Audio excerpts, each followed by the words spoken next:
Printers நேயர்களுக்கு வணக்கம். ராமதாஸ் ஐயா அவர்களுக்கும் அன்புமணி அவர்களுக்கும் மோதல் உச்சகட்டத்தில் இருக்க நேரம் பொழுது ஐயா அவர்கள் இல்லாத டைம்ல சின்னையா என்ன பண்ணியிருக்காரு, வீட்டுக்கு போயிட்டு தன்னுடைய அம்மாவை சந்திச்சிருக்கிறாரு. இது திருட்டுத்தனமா போய் சந்திக்கிற மாதிரி இல்ல.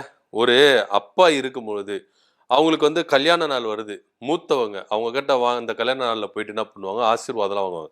அப்பெல்லாம் உங்களுக்கு போக முடியல, வரட்டு கௌரவம். அப்பா கிட்ட போயிட்டு சமாதானம் பேச முடியல, உங்களுக்கு வரட்டு கௌரவம். ஆனா அப்பா இல்லாத நேரத்துல நீங்க போயிட்டு அம்மாவை சந்திக்கிறீங்களே, இதை விட ஒரு கேவலமான விஷயம் என்னவா இருக்க போகுது அப்படின்னு. ஆனா அன்புமணி அவர்கள் என்ன சொல்றாருன்னா, நான் எங்க அம்மாவை தானே போய் பார்க்க போனேன் அப்படின்னு சொன்னாரு. ஆனா உண்மையிலே பாத்தீங்கன்னா, அம்மாவை பார்க்க போனேன்னா அப்பா இருக்கும்போது போக வேண்டியது தானே, ஏன் போகல? அப்பா இல்லாத டைமா பார்த்து நீங்க என்ன பண்றீங்க, போயிருக்கீங்களே. சோ இது பாத்தீங்கன்னா அரசியல் களத்துல ரொம்ப பேசும் பொருளாவே ஆயிருக்கு. என்னன்னா இப்போ அன்புமணி அவர்களுக்கு என்ன பண்றதுன்னே தெரியல. இப்போ கடைசியா போயிட்டு சரணாகதி அடைஞ்சிருக்கிறாரு உங்க தாயார் கிட்ட. வேற வழி எங்கெங்க போய் முட்டி போதி பார்த்தாரு. அமித்ஷா கிட்ட போய் பார்த்தாரு. அமித்ஷா என்ன பண்ணாரு, ரிட்டர்ன் அனுப்பிட்டாரு. எடப்பாடி பழனிசாமி கிட்ட போயிட்டு நாங்க உங்களுக்கு ஆதரவு தர கூட்டணியில் வைங்கன்னா அவரும் ஒத்துக்கல. ஐயாவை மீறி நாங்க என்ன பண்ண முடியாது, உங்களை கூட்டணியில சேர்த்துக்க முடியாது. என்னதான் அன்புமணி அவர்களுக்கு பக்கம் கட்சியே போனா கூட பாமக ஓட்டு அவருக்கு வருமானா வரவே வராது. வன்னியர்கள் ஓட்டு அவருக்கு வருமானா வரவே வராது.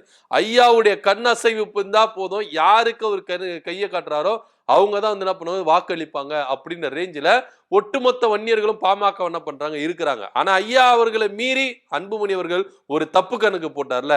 அதாவது வெளியில இருக்கிறவரை நீங்க நம்பினீங்க, ஆனா உள்ள இருக்கிற உங்க அப்பாவை நீங்க நம்பல, அரசியல் ஆசான நீங்க நம்பவே இல்லை. ஆனா இவரை நம்பாம நீங்க வெளியில யாரோ ஒருத்தர் சொல்ற விஷயத்தை கேட்டு நீங்க என்ன பண்ணீங்க, நம்பி போனீங்க. அவர் பாத்தீங்கன்னா ஆசான், உங்களுக்கே அவர் என்ன பண்ணுவாரு, தண்ணி காட்டுவாரு. எத்தனை கட்சி தலைவர்களுக்கு தண்ணி காட்டி வச்சிருக்காரு, உங்களுக்கு காட்ட மாட்டாரா அப்படின்ற ரேஞ்சில தான் எல்லாருமே அரசியல் பரசலா பேசிக்கிறாங்க. அப்படி இருக்கும் பொழுது ஐயா அவர்கள் என்ன பண்ணாரு அப்படின்னு பாத்தீங்கன்னா, மாநில செயற்குழு கூட்டி என்ன பண்ணாரு, நான் தான் தலைவர் அப்படின்னு சொல்லிட்டு எல்லாவற்றையும் பேக் பண்ணி எல்லா டாக்குமெண்ட்டை பேக் பண்ணி என்ன பண்ணாரு, தேர்தல் ஆணையத்துக்கு அனுப்பிச்சிட்டாரு. இப்ப தேர்தல் ஆணையம் என்ன பண்ணுச்சுன்னா, ஐயா அவர்கள் என்ன பண்றாரு, முந்திக்கிட்டாரு. இது அன்புமணி கொஞ்சம் கூட எதிர்பார்க்கவே இல்லை. நம்ம அப்பா இப்படி பண்ணிட்டு வாரா, செஞ்சிருவாரா அப்படின்னு கொஞ்சமே எதிர்பார்க்கல. இது மாத்திரம் இல்லாம அன்புமணிக்கு ரீப்ளேஸ்மெண்ட்டுக்கு என்ன பண்ணாரு, தன்னுடைய மகளை கொண்டு வந்தார். இதையும் அன்புமணி கொஞ்சம் கூட எதிர்பார்க்கவே இல்லை. என்னடா இது, நம்மளுக்கு கோல் மேல கோல் போட்டுன்னு இருக்காரு, இவர் எப்படி ஆஃப் பண்றதுன்னு சொல்லிட்டு டெல்லிக்கு போனார். டெல்லிக்கு போனா கதவு சாத்திட்டாங்க, அங்க ஒண்ணுமே பண்ண முடியல. இப்போ எங்க சுத்தி வந்தாலும் கடைசியில இங்கதான் வரணும் அப்படின்ற ரேஞ்சில தன்னுடைய தாயார் கிட்ட சரணாகதி என்ன பண்றாரு, அடைஞ்சிட்டாரு. இப்போ என்னன்னா ஐயா அவர்கள் என்ன பண்ணல, தைலாபுரத்துல இல்ல, கும்பகோணத்துல ஒவ்வொரு மாவட்டத்துக்கு போய் என்ன பண்றாரு, பூத் கமிட்டி ஸ்ட்ராங் பண்றது. அதே போல பொதுக்குழு, மாவட்டத்தோட பொதுக்குழு கூட்டி என்ன பண்றாரு, தன்னுடைய ஆதரவாளர்கள் என்ன பண்றாரு, ஒன்று கூட்டி சேர்த்து எனக்கு தான் அதிகவாடியான ஆதரவு இருக்குது அப்படின்னு சொல்லிட்டு ஒவ்வொரு கட்டையும் ரகசியமா என்ன பண்றாங்க, அந்த பொதுக்குழு உறுப்பினர்கள், செயற்குழு உறுப்பினர்கள், இன்னும் மற்ற உறுப்பினர்கள் என்ன பண்ணாங்க, லெட்டர் வாங்கினாங்க. சோ இப்படி ஐயா அவர்கள் இந்த ப்ராசஸ்ல இருக்கும் பொழுது ஐயா தைலாபுரத்துல இல்ல, இப்ப இதுதான் சரியான சான்ஸ் அப்படின்னு சொல்லிட்டு அன்புமணி அவர்கள் என்ன பண்ணிருக்காரு, அவங்க அம்மா சரஸ்வதியை போய் என்ன பண்ணிருக்காரு, பார்த்திருக்காரு. இதுல இன்னொரு விஷயம் என்னன்னா, அதிரடியா அனௌன்ஸ்மெண்ட் பண்ணிட்டாரு ஐயா அவர்கள், என் பேரை கூட யூஸ் பண்ணக்கூடாது, வேணும்னா என் ஆர் அப்படின்ற இனிஷியல் ஒன்னா யூஸ் பண்ணிக்கிட்டோம், ஆனா பேருக்கு பின்னாடி என் பேரை யூஸ் பண்ணக்கூடாது, அன்புமணிக்கு பின்னாடி ராமதாஸ் அப்படின்னு வரக்கூடாது, ஆர் அன்புமணி அப்படிதான் யூஸ் பண்ணணும். இதுமேட்டு அவர் போஸ்டர்கள்ல எல்லாத்திலயும் பாத்தீங்கன்னா ஆர் அன்புமணி, ஆர் அன்புமணி அப்படிதான் வரணுமே கண்டி அன்புமணி ராமதாஸ் அப்படின்னு வரவே கூடாது, என் பேரை யூஸ் பண்றதுக்கு தகுதியே இல்லை, இப்படியெல்லாம் என்ன பண்றாரு சொல்லிட்டாரு. இது பாத்தீங்கன்னா அன்புமணி அவர்களுக்கு சரியான மன உளைச்சல். என்னையா இது இந்த அளவுக்கு அதிரடியா முடிவெடுக்கிறாரு, நம்ம தப்பான ரூட்ல தான் போயிட்டு இருக்கிறோமோ அப்படின்னு கொஞ்சம் யோசிக்க வச்சுது. ஆனா இவருக்கு பின்னாடி யாருப்பா இவங்களை இயக்குறா அப்படின்னு பாத்தீங்கன்னா யாருமே இல்ல, சௌமியா அன்புமணி தான் அன்புமணிக்கு என்ன பண்றாங்க, இயக்குறாங்க அப்படின்ற ஒரு தகவலும் என்ன பண்றதுக்கு அரசியல் பொருசலா அடிபட்டிருக்கு. எப்படி இருக்கும் பொழுது இதுக்கப்புறம் ஒண்ணும் பண்ண முடியாது, அம்மா கிட்ட போயிட்டு அழுதாதான் நம்மளுக்கு என்ன பண்ணும், ஒரு சொல்யூஷன் கிடைக்கும் அப்படின்னு சொல்லிட்டு ஐயா அவர்கள் இல்லாத டைம்ல பார்த்து என்ன பண்ணிருக்கிறாரு, இவர் பாத்தீங்கன்னா தைலாபுரத்துல போயிருக்காரு. தைலாபுரத்துல போயிட்டு அவங்க அம்மாவை கையை பிடிச்சு என்ன பண்ணிருக்காரு, கதறி அழுது இருக்கிறாரு. அப்பா கிட்ட சொல்லுமா, இது மாதிரி ஏமா இது மாதிரி பண்ற. இப்போ ஒண்ணு இல்லைங்க, இப்போ நார்மலா ஒவ்வொரு குடும்பத்துல என்ன நடக்குன்னா, அப்பா கிட்ட சொல்லி சாதிக்க முடியாத ஒரு பையன் என்ன பண்ணுவான், அம்மா கிட்ட தான் போய் என்ன பண்ணுவான், தாஜா பண்ணி அம்மாவுக்கு ஐஸ் வச்சு எப்படியாச்சும் அந்த காரியத்தை சாதிச்சிருவான். இது பாத்தீங்கன்னா தொடர் எல்லா வீட்லயும் இது மாதிரி நடக்கும். சோ இப்போ அது மாதிரி தான் அன்புமணி அவர்கள் என்ன பண்ணிட்டாரு, அப்பா கிட்ட முட்டி மோதி பார்த்தாரு, அப்பா இறங்கல. அப்பாவை ஆஃப் பண்ற ஒரே சக்தி யாரு, அம்மா தான். அம்மா கிட்ட போனா எல்லா வேலையும் நடந்துரும் அப்படின்னு நினைச்சு தன்னுடைய தாயார் சரஸ்வதி அவர்கள் என்ன பண்ணிருக்காரு, சந்திச்சு கையை பிடிச்சு அழுது என்ன பண்ணிருக்காரு, புறன்னு இருக்கிறாரு. எனக்கு வேற வழி இல்ல, ஏன் இப்படி இருக்கிறாரு, நான் பாஜக கூட்டணி விட்டு வெளியே வந்தா நான் ஜெயிலுக்கு தான் போகணும், இது அப்ப ஏன் புரிஞ்சுக்க மாட்டேங்கிறாரு, நான் ஜெயிலுக்கு போறதை விட அவருக்கு இதுதான் முக்கியமா, இதுதான் கௌரவமா அப்படின்ற ரேஞ்சில் என்ன பண்ணிருக்காரு, கதறி அழுது இருக்கிறாரு. ஆனா உண்மையும் அதுதான் கூட.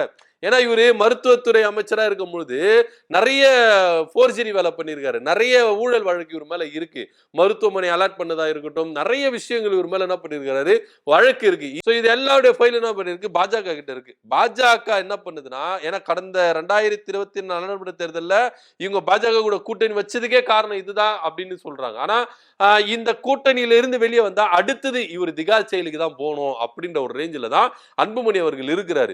இப்போ ஒண்ணு அன்புமணி அவர்கள் என்ன பண்ணணும், ஒண்ணு திகார் ஜெயிலுக்கு போயிட்டு சிறைவாசலா அவர் அனுபவிச்சுட்டு திரும்ப வந்தாருன்னா பாமக அவருக்கு இடம் இருக்குது, இல்லையா அவருக்கு வேற வழியே இல்ல. ஒண்ணு அன்புமணி அவர்கள் என்ன பண்ணணும், பாஜக கூட்டணியில வெளியே வந்து சட்ட ரீதியா அந்த கேஸ் என்ன பண்ணணும், ஃபேஸ் பண்ணணும், இல்ல கட்டி அவர் வந்து ஜெயிலுக்கு போகணும். இப்படிதான் ஒரு விஷயம் இருக்குது கண்டி.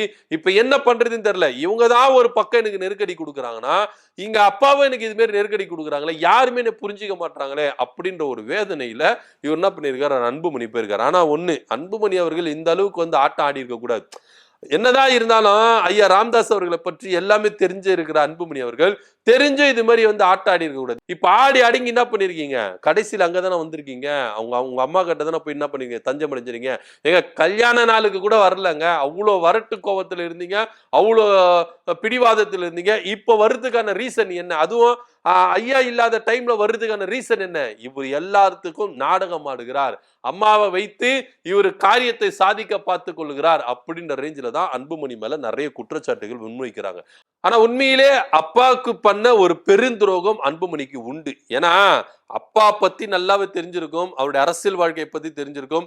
கடைசி காலத்துல அவரை சந்தோஷமா தான் வச்சுக்கணும் அப்படின்னு சொல்லிட்டு ஒவ்வொரு பிள்ளைகளும் என்ன பண்ணுவாங்க, தகப்பன்களை அப்படிதான் பார்த்துப்பாங்க. ஏன்னா இவ்வளவு காலம் நம்மளுக்காக உழைச்சவங்க, குடும்பத்துக்காக உழைச்சுங்க, கடைசி காலத்துல அவரை மகிழ்ச்சியா வச்சுக்கணும், இருக்கிற வரைக்கும் அவர் சந்தோஷமா வாழணும் அப்படின்னு தான் நினைச்சுப்பாங்க. ஆனா இங்க அன்புமணி அவர்கள் அப்படி வைத்துக் கொள்ளல ராமதாஸ் ஐயா அவர்களை. ஐயா ராமதாஸ் அவர்களை எந்த அளவுக்கு கோபப்படுத்திருப்பாரு, எந்த அளவுக்கு அவர் வந்து மன விரக்தியில போயிருப்பாரு, மன உளைச்சலுக்கு போயிருப்பாரு, மன அழுத்தத்தை கொடுத்திருப்பாரு அன்புமணி அவர்கள் அப்படின்னு சொல்லிட்டு தான் பார்க்கப்படுது. சோ இதனாலதான் பொறுமையா இருந்தாரு ஐயா ராமதாஸ் அவர்கள். அன்புமணி அவர்கள் திருந்தி வந்துருவாரு. ஆனா இவர் பாஜக கூட சேர்ந்து செஞ்ச வேலை ஐயா அவர்களை இப்படி யோசிக்க வச்சு அதிரடியான முடிவுகள் எடுக்க வச்சு தேர்தல் ஆணையத்துக்கே என்ன பண்ணிட்டாரு, அனுப்பிட்டாரு. நான் தான் தலைவர், இந்தாங்க 1000 உறுப்பினர்கள் வந்து என்ன பண்ணிருக்காங்க, கையெழுத்து போயிட்டு அப்ரூவல் கொடுத்தாங்க, இந்தாங்க பாங்க பிடிங்க அப்படின்னு சொல்லிட்டு என்ன பண்ணிருக்காரு, தேர்தல் ஆணையத்தை அனுப்பியிருக்காரு. அது மாத்திரம் இல்லாம என் பேரை கூட பயன்படுத்தக்கூடாது, இனிஷியல் வேணா பயன்படுத்திக்கலாம், ஆனா பேருக்கு பின்னாடி என் பேர் அவர் யூஸ் பண்ணவே கூடாது அப்படின்ற ரேஞ்சுகள் என்ன பண்ணிட்டாரு சொல்லிட்டாரு. தன்னுடைய மகளையும் அரசியலுக்கு கொண்டு வந்துட்டாரு. இப்படி கொண்டு வரும்போது தன்னுடைய அரசியல் வாழ்க்கை அனாதையா போயிருமா, எல்லாருமே ஐயா பக்கம் போயிருவாங்களா, நம்ம அனாதையா நிப்போமா, நம்ம தவறு பண்ணிட்டோமே, இதுக்கப்புறம் ஐயாவை சாந்தப்படுத்தலன்னா நம்ம வந்து எப்படி சொல்றது, பாமக இருக்க முடியாது, தனி கட்சி தான் ஆரம்பிக்கணும், வேற வழியே இல்ல. ஒருவேளை தனி கட்சி ஆரம்பிச்சா மக்கள் மத்தியில நம்மளுக்கு எழுச்சி இருக்குமா, ஏன் வன்னிய சமூகத்திலே நம்மளுக்கு வந்து மதிப்பாங்களா, நமக்கு ஆதரவு கிடைக்குமா அப்படின்னு சொல்லிட்டு ஏகப்பட்ட பிளான் போட்டிருக்காரு. இப்ப என்ன பண்றதுன்னு ஒண்ணும் தெரியல. இப்போ அன்புமணி அவர்கள் என்ன பண்ணிருக்கிறாரு, அவங்க அம்மா கிட்ட போயிட்டு சரணாகதி அடைந்திருக்காரு. பின்னாடியே சௌமியா அன்புமணி அவர்களும் வருவாங்க, அவங்க பசங்களும் வருவாங்க, எல்லாரும் சமாதானப்படுத்துவாங்க, ஐயா அவர்களை சமாதானப்படுத்தி கூடிய விரைவில் இவங்க 2 பேரும் இணைஞ்சிருவாங்க அப்படின்ற ஒரு பேச்சும் பாமக நிலவுது. இது நடக்கணும் அப்படின்னு சொல்லிட்டுதான் ஒவ்வொரு பாமகவினர் என்ன பண்றாங்க, தவம் காத்துட்டு இருக்காங்க.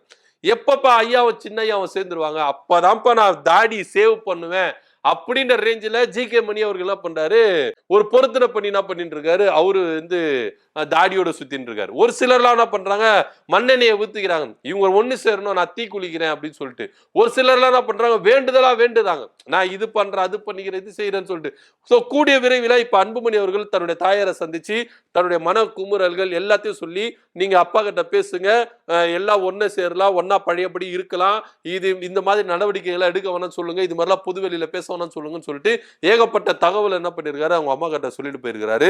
அதுக்கு பின்னாடியே சௌமியா அன்புமணி அவர்களும் வந்து சமாதானப்படுத்துவாங்க, தன்னுடைய மகள்கள் 3 பேரை கொண்டு வந்து சமாதானப்படுத்துவாரு அப்படின்னு சொல்லிட்டு ஒரு பேச்சும் போயிட்டு இருக்கு. என்ன நடக்குது அப்படின்னு பார்க்கலாம். ஆனா இதுக்கு எல்லாத்துக்கும் ஐயா ஒத்து வருவாரா அப்படின்ற ஒரு பெரிய கேள்வி இருக்கு. ஏன்னா ஐயா வந்து பாத்தீங்கன்னா குடும்பத்துக்கு கட்டுப்பட்டு அந்த பாசத்துக்கு கட்டுப்பட்டு இருப்பாரு. கட்சி நடவடிக்கை அப்படின்னாலும் அவர் அந்த கோபத்துல இருப்பாரு. இப்ப ஐயா என்ன முடிவெடுக்க போகிறார் அப்படின்றத ஒரு பெரிய விஷயமா இருக்குது. இதன் மத்தியில அன்புமணி அவர்கள் வந்துட்டாரு, வந்து தன்னுடைய தாயாரை சந்திச்சுட்டாரு. சோ ஐயாவும் சின்ன ஐயாவும் கூடிய விரைவில் இணைஞ்சிட மாட்டாங்களா அப்படின்னு தான் தவம் இருந்து காத்துட்டு இருக்கிறாங்க ஒவ்வொரு பாமக நிர்வாகிகளும். இவருடைய ஆசை நிறைவேறுமா? இதை பத்தியோட கருத்து என்ன அப்படின்றத கீழே கமெண்ட் பண்ணுங்க. நன்றி, வணக்கம்.